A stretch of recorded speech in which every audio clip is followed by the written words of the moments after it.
Hi friends, எல்லோரும் எப்படி இருக்கீங்க? நான் தான் தமிழன் பாலபாரதி பேசுகிறேன்.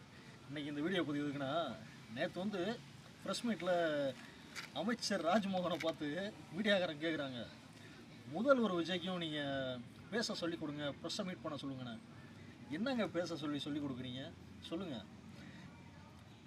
ப்ரெஸ் மீட் கொடுத்தா மட்டும் எல்லாம் சரியாக போயிடுமா? ஏங்க, அவர் தேர்தல் பரப்புரையிலேருந்து அவர் என்னென்ன கஷ்டப்பட்டார், இவ்வளோலாம் அசிங்கப்படுத்துனீங்க மீடியாவில். அதுக்கு மறுப்பு சொல்லி யாராச்சும் ஒரு மீடியாவில் ஒரு தவறு நாங்கள் தெரியாமல் நியூஸ் போட்டோம்னு சொல்லி மறுப்பு சொல்லி யாராச்சும் சொன்னீங்களா?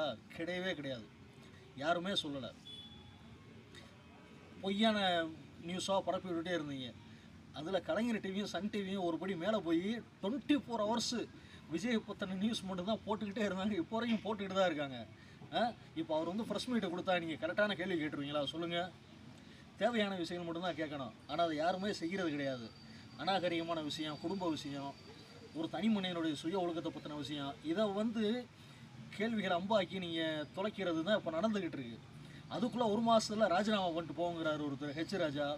இவர் 6 மாதம் நாங்கள் வாயை புதிர் சும்மா இருக்க முடியுமா அப்படிங்கிறாரு எதிர்கட்சி தலைவர் உடைய அப்பா. இதெல்லாம் எந்த வகையில் நியாயம்னு தெரியலை. சொல்லுங்கள். அவர் அமைதியாக எந்த வேலையை பார்க்கட்டுங்க, மக்களுக்கு செய்ய வந்த சேவைகளை செஞ்சாலே போதும்.